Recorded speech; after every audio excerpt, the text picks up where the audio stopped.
Hey everybody, and welcome back to another recorded reading here.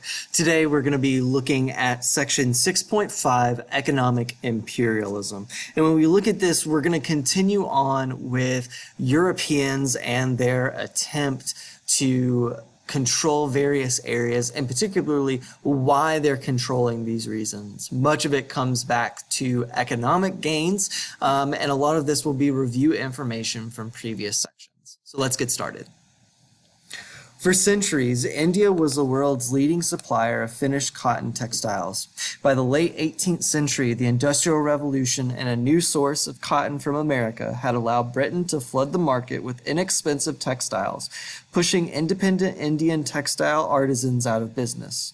By the late 19th century, India was producing only raw cotton for Britain, not cotton textiles. After Britain's textile factories processed India's cotton, the colonial government sold some of its factory-made or finished textiles back to the Indian subcontinent at inflated prices. Another critical raw material for Britain was the drug opium. The poppies from which it is obtained grew easily on South Asia's fertile lands, and selling it to the Chinese became very profitable for Britain. The Chinese, as Lin Zixu expressed in a letter to Queen Victoria, objected to the export of opium to their country, and the conflict resulted in the First Opium War. The Chinese paid a heavy price for their attempt to curtail the opium trade and ended up losing much trading independence. The rise of economic imperialism.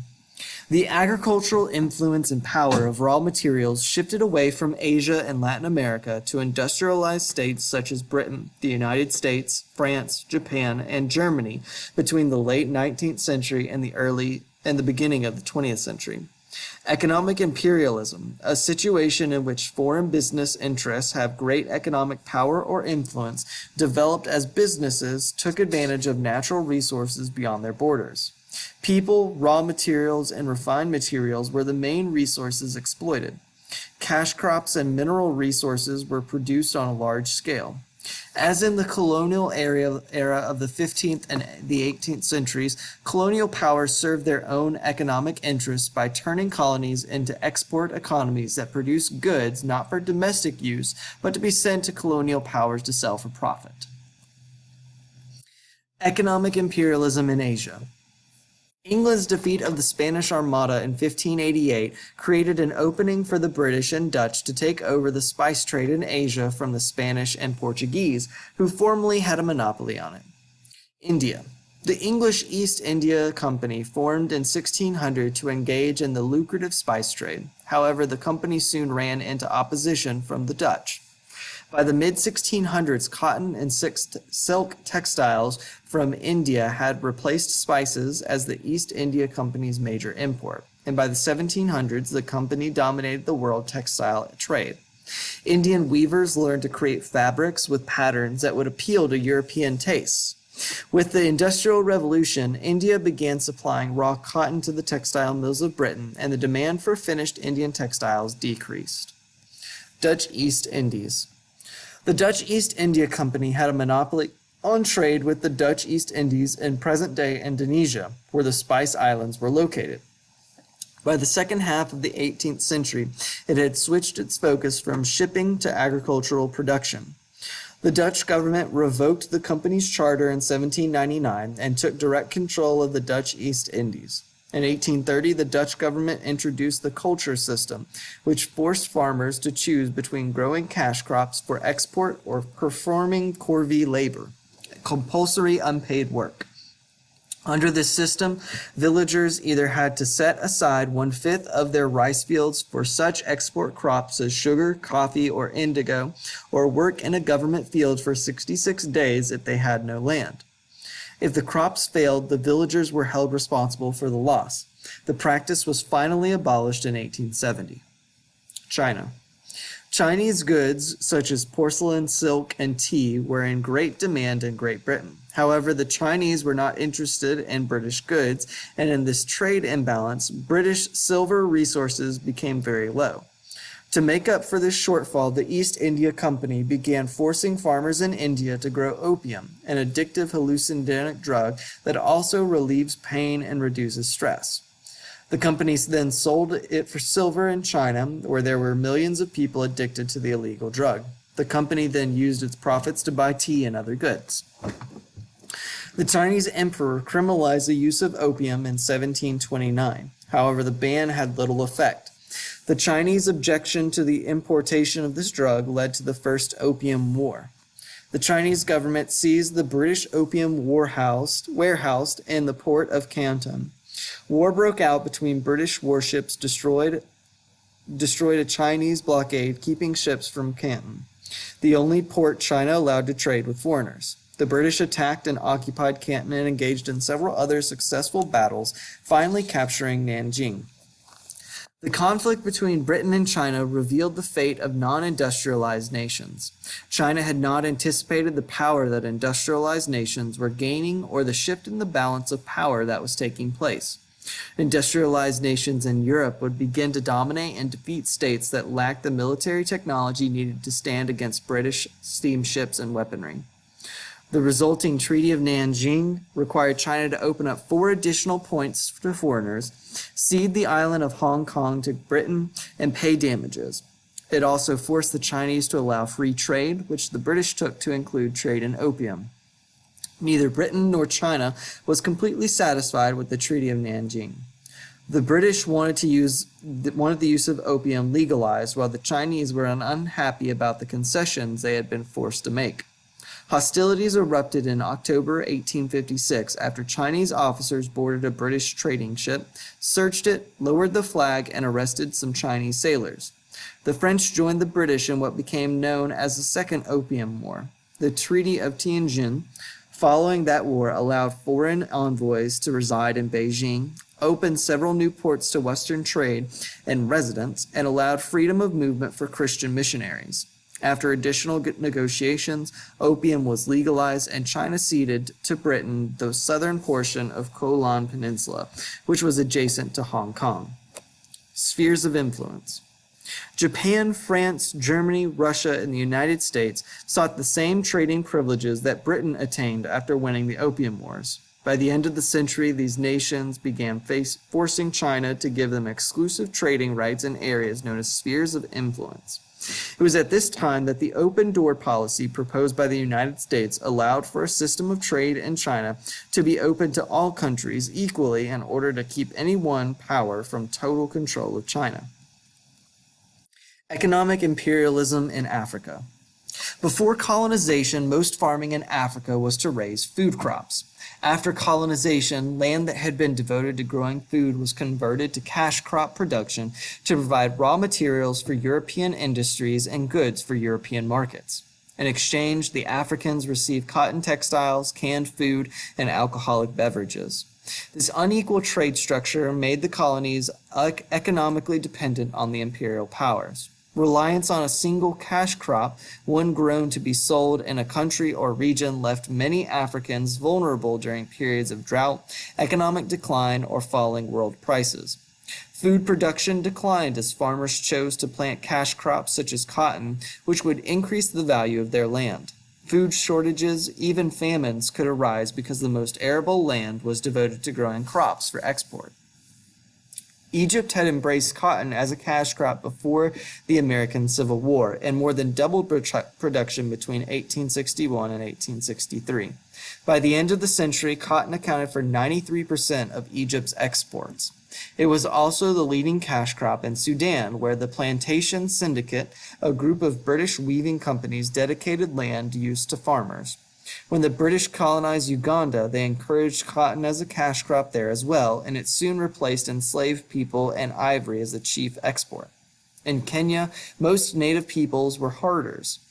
Groups like the Kikuyu were moved to reserves with poor soil and bad climates. In the fertile Rift Valley, the colonial government gave the land to white settlers, forcing most Africans to relocate.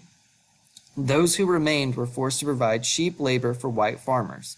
African farmers were also forbidden to participate in export of any cash crops and prohibited from growing some cash crops such as coffee and tea. After missionaries introduced it to the area in the 1880s, cocoa became the major cash crop on the Gold Coast. This region soon became the largest cocoa producer in the world. Cocoa was also an important cash crop in the Ivory Coast, Nigeria, and the Portuguese colonies of Sao Tome and Angola. Palm oil, palm kernels, and peanuts, also called ground nuts, were already major exports from West Africa before colonization. It was a valuable raw material because it was used as a lubricant for the machines of the Industrial Revolution in Europe. Slavery in Africa. Slavery was outlawed in British colonies in 1833, but it persisted elsewhere in Africa. The French army often paid its African soldiers in slaves, and French colonial administrators relied on slaves for many of their staff. It was not until 1912 that slave raiding and trading was suppressed in most of Africa. Slavery was not abolished by law throughout Africa until the first quarter of the 20th century. Slave labor was used to produce many of the cash crops, especially oil palms, coffee, and cocoa. Some companies felt a moral responsibility to oppose the use of enslaved people in the production of the raw materials they used. For example, cash crop production in French-ruled colonies in Africa came about as a result of the end of the slave trade in the French Empire in 1848, along with the economic transformations brought about in France by the Industrial Revolution. Quaker-owned Cadburys, for example, stopped buying slave-grown cocoa from Portuguese African colonies in 1908 after the slave trade was exposed. Economic imperialism in Latin America. In the second half of the 19th century, Latin America was subjected to imperialist aggression from both Europe and the United States. The new imperialism was concerned with a world capitalist economy as the industrialized nations of Europe and the United States sought raw materials, low-wage labor, and new markets for their goods. The emerging middle class of Latin America were hungry for the latest European news and fashions. Britain replaced Spain as Latin America's major trading partner. Companies based in Britain became the largest investors in Latin America, followed by ones from France and Germany. Europeans invested over $10 billion in Latin America between 1870 and 1919, primarily in Argentina, Mexico, and Brazil. Role of the United States. The United States was not yet as established a world power as Britain or France. However, the Second Industrial Revolution brought newfound prosperity to the young republic. U.S. corporate investments came later and were concentrated at first in Mexico and Cuba. These investments supported infrastructure and industry, especially railways, shipping, and the emerging banking and financial sectors. They also financed mining, guano, and meat processing and packing plants. In 1823, the Monroe Doctrine, the U.S. policy of opposing European colonialism in the Americas, told the world that Latin America was in the U.S. sphere of influence. Investments in Argentina. In the late 19th century, Britain had invested more in Argentina than in its own colony of India. As much as 10% of British foreign investment was in Argentina. British investors, entrepreneurs, and business leaders helped turn Argentina into the richest country in Latin America and one of the dozen richest in the world by the outbreak of World War I. They improved breeding stock and developed large-scale farming throughout the grassy plains known as the Pampas. They also financed infrastructure and building projects such as the railroad and telegraph systems. Because of its location on the shallow Rio de la Plata, Buenos Aires needed to build a new port to facilitate a passenger service and the massive import and export of goods and services. The British financed and designed the new port, Puerto Madera. Mining in Chile. Spain colonized the region of present-day Chile between 1540 and 1818. Chile's economic development was initially dependent on the export of agricultural produce.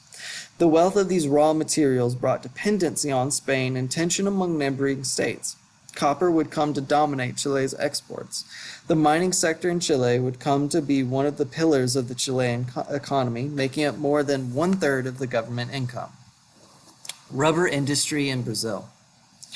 Brazil once had a booming rubber industry. However, it declined after people began growing rubber in Malaysia.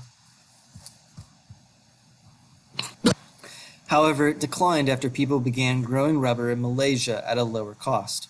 The shift of rubber production demonstrated how trade was organized to the advantage of companies based in Europe and the United States. Economic competition brought prosperity to some regions, but it was always fragile. Central America and the Caribbean. Foreign investors often use their governments to act as strongmen to help them achieve the ends they wanted.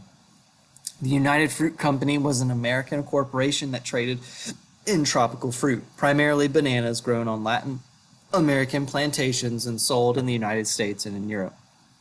The United Fruit Company allied itself with large landowners to pressure governments to maintain conditions that would be favorable for the U.S. company. In a short story, the writer O. Henry coined the term banana republics to describe small Central American countries under the economic power of foreign-based corporations. The banana republics were politically unstable states with an economy dependent upon the exportation of a limited resource product, such as bananas or minerals. Patterns of imperial control over territories and transportation networks in Central America, the Caribbean coast of Colombia, Ecuador, and the West Indies continued as companies sought political dominance to gain monopolies over natural resources. The power of investments to transform and dominate small or weak states could also be seen in the Pacific Islands. A group of American businesses and sugar planters in Hawaii went so far as to overthrow the constitutional monarchy in 1893, hoping that the islands would be annexed by the United States. In 1898, Hawaii became a territory of the United States. Contextualizing economic imperialism. The Industrial Revolution developed the demand for raw materials and the technological ability through steamships, railroads, and military weapons to control other territories. These set the stage for economic imperialism.